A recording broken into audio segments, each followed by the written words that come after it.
Oh my God, England, what have you done? Oh my God, this is. I've just woken up to find out that the British have voted to leave the European Union, um, and I just want to say I think this is a disaster. I think it's a disaster for the European Union, and I think it's a disaster for the United Kingdom.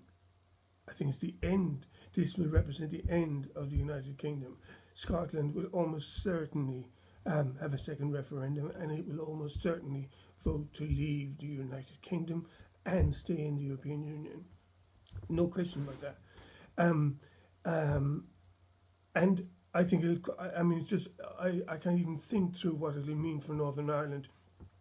But I just think that it will mean trouble because the only people to gain from this are nationalists, right? Nationalists in Scotland, nationalists in Northern Ireland. Martin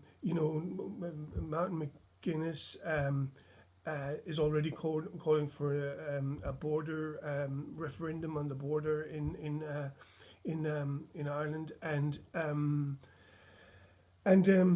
you know, and oh my God, I can't believe it. You know, like the only people, like when I look at the people who wanted this to happen, right? Enoch Powell in the 1970s, and Marie Le Pen in France, and Putin in Russia, and Trump was also saying that he was for Brexit, and Nigel Farage, Ian Duncan Smith. Really, this is the side of the room you're going to go to. This is unfucking believable, and I think that I don't even think that it this is my alarm clock going off. I don't even think that the that it is a proper result, in the sense that um, the 48% of people who voted to remain in the European Union, it does not represent the whole of the Remain um, thing. I just think that a lot of people didn't vote. A lot of people did not vote, and I think that the 52% that the Leave campaign, that's the maximum of their vote, right? I think that if you were a Brexiter, right, if you wanted to leave the European Union, then you went, as Nigel Farage said, you would have crawled across broken glass to cast your vote yesterday, and they did. That 52% is the top of their vote, and I just know that there's at least another.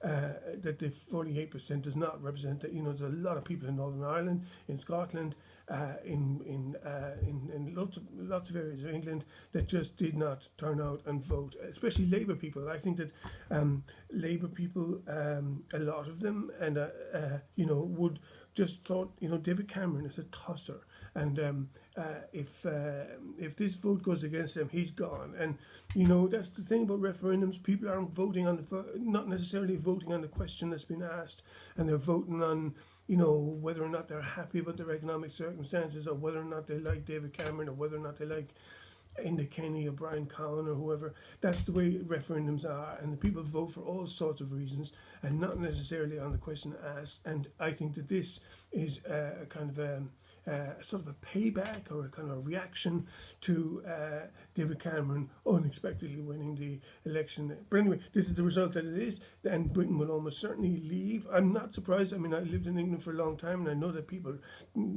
were not happy with the European Union, and a lot of people that I knew, like really surprising people who were like liberal left on politics and everything, were much more, on the Farage side of things when it came to the European Union. There's a deep-seated hostility there to everything European, basically. And I know that a lot of those people, I'm thinking some people in Cambridge now, would be tonight, they'll be clinking glasses of champagne, and they'll be smiling at each other. And I tell you, there's a fundamental problem with all of that, and that is that,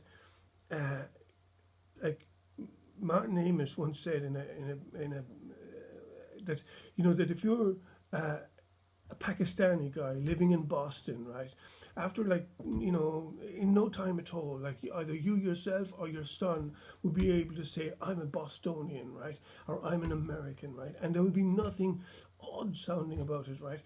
But that is not the case if you live in Preston or if you live in Bristol. You just never get that same thing. You can never get like a guy from that background saying, I'm an Englishman, right? It just doesn't work, and it's not convincing to himself, it's not convincing to English people, and it's not convincing to his fellow people in his own community, right?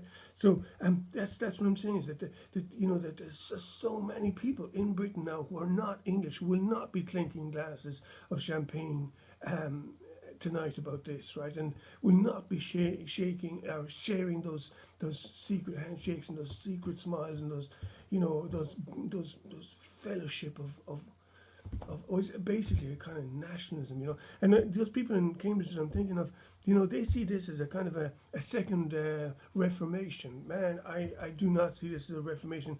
I see this as a death blow to the United Kingdom, and I think that that it will create unbelievable disruption in English communities, and that the England that they hanker after is dead and gone for 100 years, definitely for 50 years, and there's no reviving it without blood. There is no reviving it without absolutely doing ethnic cleansing, right?